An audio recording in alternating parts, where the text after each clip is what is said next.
جو عمران خان صاحب ہیں ان کے ایک ٹویٹر اکاؤنٹ سے ایک ٹویٹ ہوئی اور وہ بھی ہوئی یوم تکبیر یعنی 28 مئی کو، جس میں ایک موازنہ کیا 71 کے حالات سے اور ابھی کے حالات کا.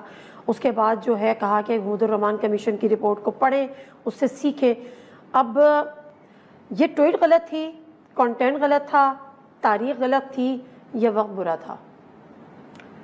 دیکھیں میں نہ وقت برے کی بات کر سکتا ہوں. کانٹینٹ میں اگر کوئی ایسی بات ہے جو پبلک نالج میں نہیں ہے اور وہ ہماری جو آفیشیل سیکریٹس ایکٹ ہے اس کی وائلیشن ہے یا کسی اور قانون کی وائلیشن ہے تو یہ بات ایکسیپٹیبل نہیں ہے. جو باتیں آپ نے کی ہیں، حمود الرحمان کمیشن تو پبلک ڈاکیومنٹ ہے اور سب سے پہلے انڈیا نے چھاپا تھا، ہم نے نہیں چھاپا تھا.